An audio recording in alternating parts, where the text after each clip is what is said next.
on réalise des essais d'étanchéité à l'air, perméabilité à l'air sur tous nos logements au clos couvert avant l'intervention du second offre pour s'assurer qu'on est bon au niveau de l'étanchéité de l'enveloppe, sachant qu'on doit obtenir 1 mètre cube par mètre carré sur les collectifs et 0,6 en maison individuelle.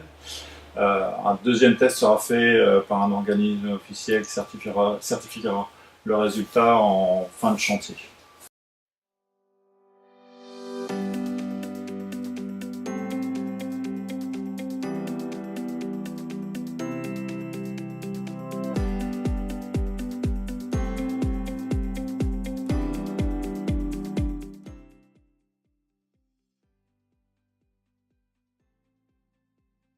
L'opération P-Rouge doit répondre à la réglementation acoustique qui prend en compte d'une part l'isolement par rapport au bruit extérieur, mais également l'isolement à l'intérieur entre deux logements. La réglementation distingue deux types de bruits. Il y a les bruits d'impact, qui sont essentiellement des bruits de pas sur un plancher, et puis les bruits aériens, qui sont généralement dus à de la parole ou de la musique liée à l'intérieur du logement. La solution choisie pour répondre aux exigences d'isolement entre logements est une solution avec un double mur, c'est-à-dire que l'on a un premier mur dans un logement qui est doublé par un second qui appartient au second logement avec un espace de 30 mm entre les deux.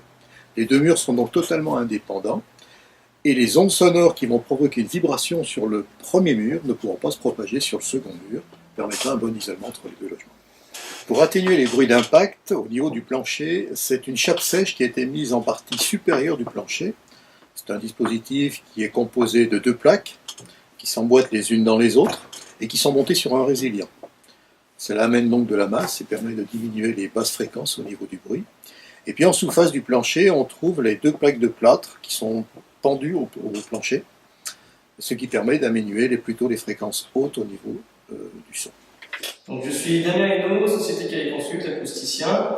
Aujourd'hui, on réalise des mesures acoustiques de réception pour les logements en bois. Donc là, je vais procéder à la mesure. Donc, on mesure le bruit à l'émission, et après, on ira mesurer le flux au-dessus à la réception.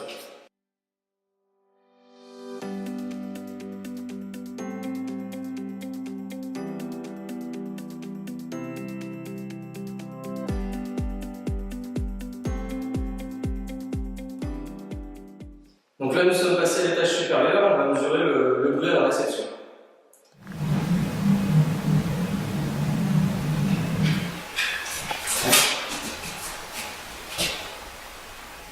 Donc là, ici, on peut voir l'atténuation par fréquence du plancher et du système constructif, le résultat brut et le résultat pondéré. Donc ici, on est à 58 dB, 59 dB pour 55. Donc on est largement bon.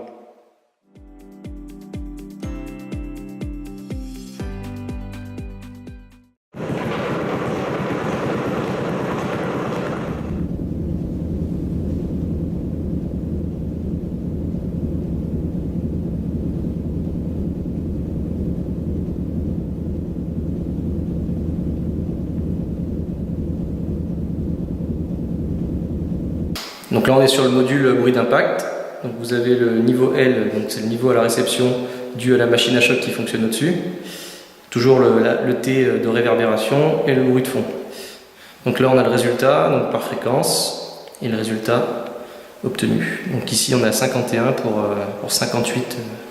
Donc là c'est un niveau à ne pas dépasser. Donc les 58 c'est le maximum autorisé. Donc là on est bien en dessous. Donc c'est bon.